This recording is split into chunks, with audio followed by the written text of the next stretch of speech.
Welcome back. We go to space, but not to the moon. As scars go, the one that Jupiter is now sporting is nothing less than massive, a real shiner. After an amateur astronomer in Australia first noticed it in his backyard telescope, NASA scientists have confirmed that the solar system's largest planet has indeed been hit by something that left an imprint the size of Earth. And it is the second such collision for Jupiter in recent years. I discussed it late today with physicist Michio Kaku. Professor Kaku, great to see you again. So the last time we had an impact of this magnitude was apparently 15 years ago. That's like a blink of an eye in the history of the universe, isn't it?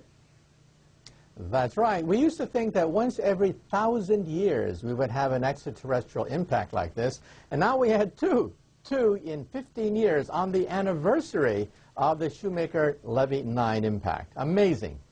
That means that it's perhaps an intelligent body. Amazing. With a sense of humor.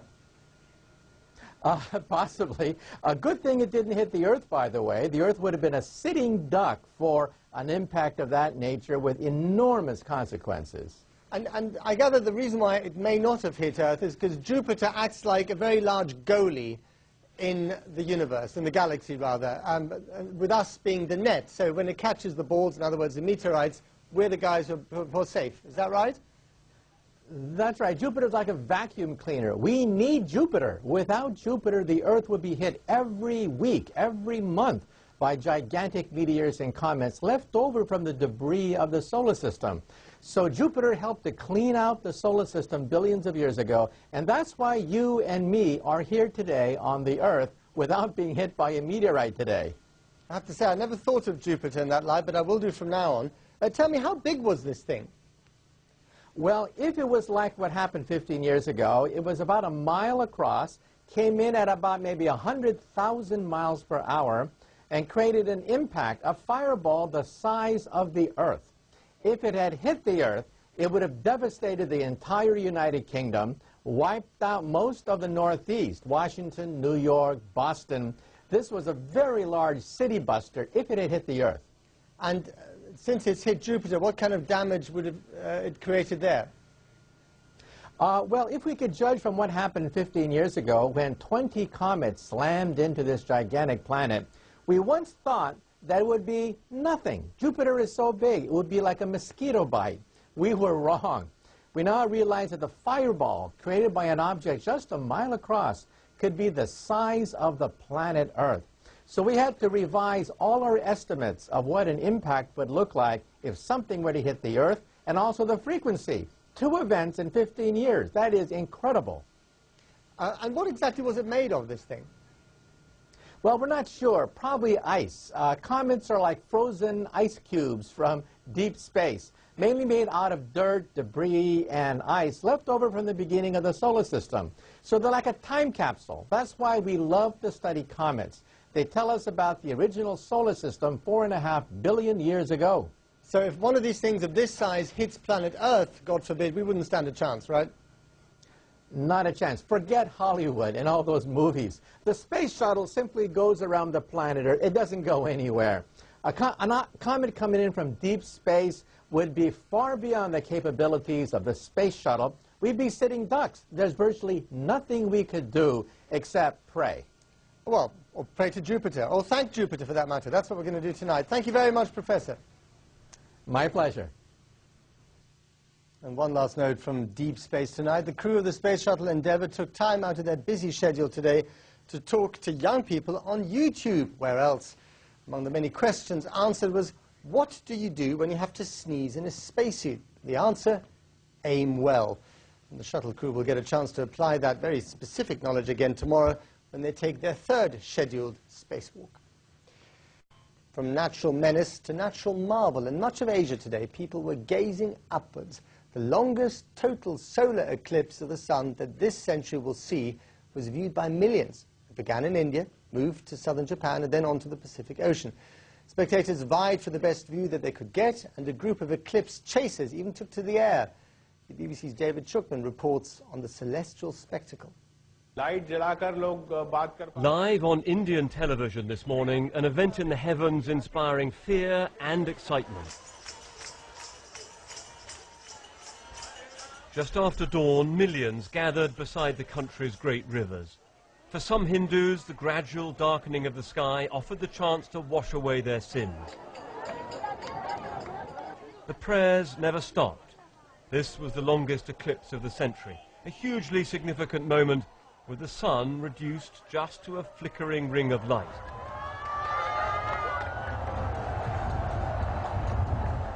Many in the crowds continued their worship during these long minutes of darkness. High above the monsoon clouds, an even more spectacular view from a plane. The diamond glint of the sun as it starts to break out and reappear. It's very powerful to have a night in the middle of the day. One thing interesting was when you looked up, there was a star, a bright star in the sky. But further east, the shadow of the moon reached Thailand, where many believe an eclipse means trouble.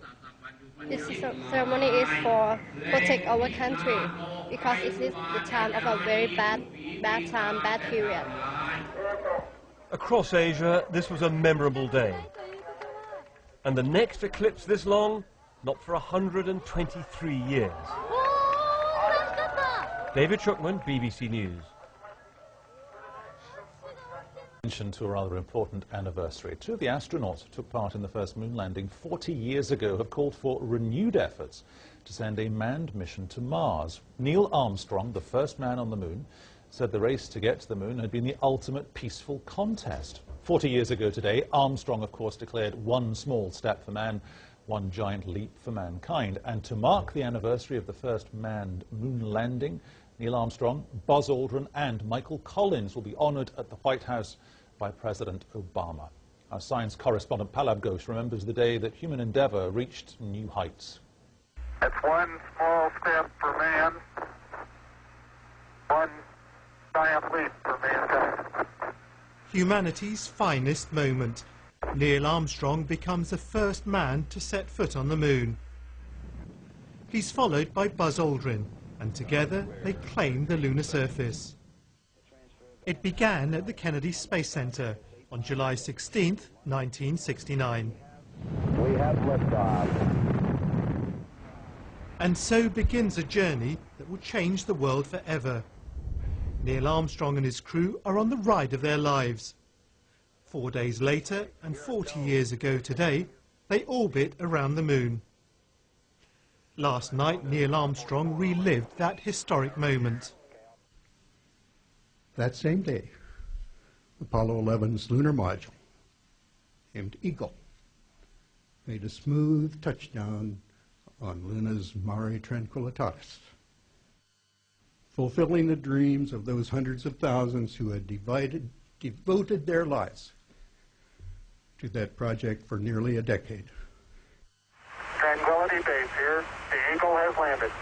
Roger, Tranquility. We copy you on the ground. You got a bunch of guys about to turn blue. We're breathing again. Thanks a lot. We knew it was dangerous, but we don't think about those things. You're in there to execute. You're part of a team. There are other people that are members of that team, and your job is to be as cool as possible. They return to a hero's welcome and the dream of a new era of space travel. Many people thought that by now we'd be routinely living on the moon. But in 1972, the world lost interest in the moon missions, and so the Apollo program was scrapped. NASA's plans to send astronauts back to the lunar surface by 2020 are likely to be delayed because of the current economic crisis. But some believe that one day we will once again make that giant leap and return to the moon. Pallab Ghosh, BBC News.